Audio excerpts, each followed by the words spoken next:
नमस्कार मंडळी, तुम्हा सर्वांचं खूप मनापासून स्वागत आहे आपल्या एका नवीन ब्लॉगमध्ये. तुम्ही आपल्या आधीच्या ब्लॉगमध्ये बघितलंच असेल की आम्ही मंदिरात गेलेलो आमच्या गांगेश्वराच्या दर्शनासाठी. खूप छान असं दर्शन झालं. त्याच्याच पुढचा हा कंटिन्युएशनचा ब्लॉग आहे. आमच्या इथे वाडीमध्ये एक दुकानकडे होम होता, तिथेच आम्ही गेलेलो आणि मम्मीसुद्धा आणायची आलेली, तर तिला म्हटलं तू पण चल, तुझं पण दर्शन होईल. आणि तिथे जेवणाचासुद्धा कार्यक्रम होता. ह्या आमच्याच वाडीतल्या आजूबाजूच्या सगळ्या बायका आहेत, त्यांनी तिथे एकत्र मिळून सर्व जेवण बनवतात. गावामध्ये असंच असतं, काही कुठला कार्यक्रम असेल, कोणाकडे पूजा असेल किंवा अजून काही असेल, तर शक्यतो वाडीतल्याच सगळ्या बायका एकत्र जमतात आणि सगळ्या मिळून तिथे जेवण बनवतात.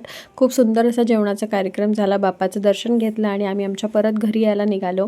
आणि घरी आल्या आल्या कृष्णाई आजोबांना बघून खूप खुश झालेली. आणि ही आमची चिल्लर मंडळी, म्हणजेच आमची सगळी जी कुत्री होती ना, तीसुद्धा बघून आम्हाला खूप खुश झालेली. कारण का आम्ही 2 ते 3 दिवसांसाठी लोरात होतो आणि तोपर्यंत ही आम्हाला बहुतेक मिस करत होती. त्याच्यामुळेच घरी आल्यानंतर ह्या कुत्र्यांना सुद्धा खूप खुश झालेली ती आम्हाला बघून. आणि कृष्णाईचं काय, ती आता आजोबांना सोडतच नव्हती. तिचं असं झालेलं की कधी वाटतं आजोबांना भेटते, असं तिला कदाचित वाटत असावं. त्याच्यामुळे घरी आल्यानंतर ती आमच्या कोणाकडेच येत नव्हती. ती कंटिन्यू पप्पांना चिकटून होती आणि पप्पांनाच सांगत होती मला हे दाखवा ते दाखवा. आणि ही कुत्री तर काय मध्ये मध्ये बाबा, ह्यांचं काही वेगळाच त्यांना आनंद झालेला.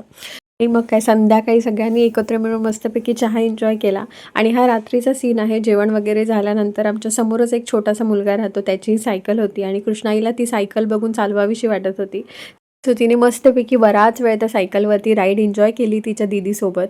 चला, आता हा व्हिडिओ मी इथेच एंड करते. आणि जर का तुम्ही अजूनही आपल्या चॅनलला सबस्क्राईब केलं नसेल तर नक्की सबस्क्राईब करा. आपल्या व्हिडिओजला लाईक आणि शेअर नक्की करा. आणि आपल्या सर्वांना असंच प्रेम देत राहा. सो चला, भेटू आपल्या नेक्स्ट व्लॉगमध्ये. तोपर्यंत बाय.